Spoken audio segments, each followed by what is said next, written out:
All right, today we're jumping into something huge. We're going to talk about how your intention isn't just some passive thought. No, it's the actual code that programs the universe around you.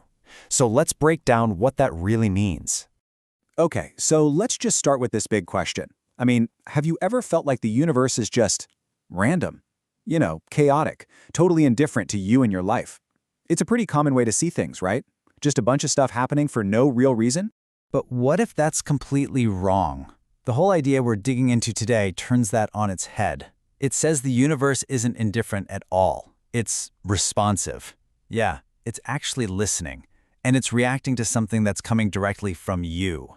So that's where we're going to start. This whole concept of a responsive universe, the idea that reality itself is listening. We're going to explore how it's interacting with us through this incredible force that every single one of us has, our intention.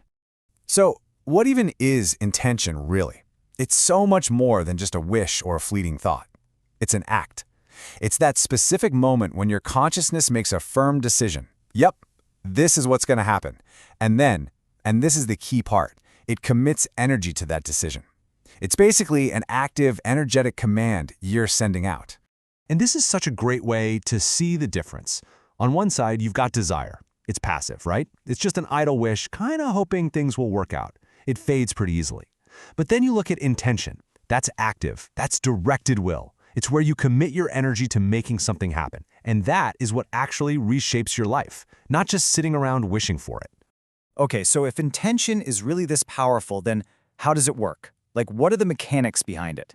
Well, it basically breaks down into 3 core pieces. You can almost think of it like a formula for programming the world around you. It's kind of like this. Step 1 is the instruction, and that comes from your mind. It's the clear what you want. Then, step 2 is the power. That's supplied by your emotion. This is the fuel, the juice that actually sends the signal out there. And finally, step 3 is the lock. This is your belief. It sets that command in place and basically tells the universe, hey, this is real. This is happening now.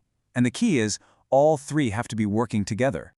And let's be super clear about this. This isn't just a nice metaphor or a philosophical idea. The whole point is that these are the mechanics of it. It's being presented as a real functional system that explains how your inner world literally interacts with and shapes the world outside of you. All right, so now we have the 3 ingredients, right? Mind, emotion, belief. But just having them isn't quite enough. The real magic happens when you combine them into one clear, focused, coherent signal. That's what we're talking about next. And this is where so many of us stumble, you know? Your mind says it wants one thing, but then your emotions are shot through with fear or doubt. What you end up sending is a really messy, noisy signal. It's kind of like trying to tune an old radio to 2 stations at the same time. You just get a bunch of static. And a scattered will, well, it's only going to get you scattered results. So what happens to that weak, staticky signal? It just dissolves. It doesn't have the focused energy it needs to actually go anywhere or do anything. It just fades out into nothing. But when that signal is coherent, when your thoughts, your feelings, and your beliefs are all pointing in the same direction, that signal propagates. It travels. It has real power. And that's when you start to see things change. That's when all those weird little synchronicities start popping up in your life. Now this is where things get really, really interesting. And a little personal. Because the thing is, we're all doing this all the time, whether we know it or not. Most of us are just running on autopilot, you know? Running a default program that's made up of our old habits, our anxieties, and the same stories we tell ourselves over and over. I mean, just think about it for a second. When you're constantly worrying about money, you are pouring a ton of emotional energy, that's a powerful intention, directly into the idea of lack. When you go into something just expecting to fail, well, you're sending out a crystal clear instruction for failure. The universe isn't deciding this for you. It's just faithfully running the program that you're broadcasting. And this part is so important to get. The universe is completely neutral here. It's like a computer. It doesn't judge your code as good or bad. It just executes whatever it receives. It responds to your worry and fear with the exact same efficiency that it responds to your joy and your confidence. It's just running the code. So all of this leads to the most powerful part of this whole conversation.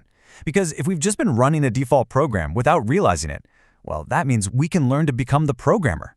We can start writing new code on purpose. But first, we kind of have to pull the curtain back on the one big thing that's been holding us back.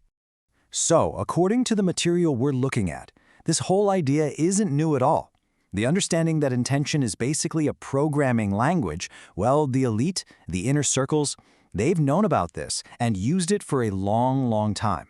Meanwhile, what are most of us taught? We're taught the complete opposite, right? That all the power is outside of us. It's in the government, the institutions, the money, other people's opinions. We're taught to be reactive, not the ones who are creating. And that, right there, that is the great deception. The belief that the power to create and shape your own life exists anywhere else but inside of you. So what's the big takeaway here?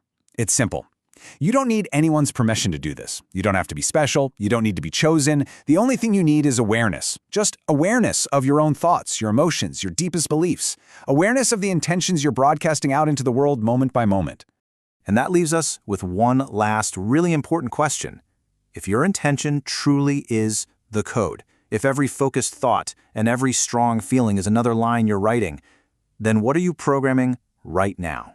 In this very moment, what program are you running? What are you telling the universe to create for you next?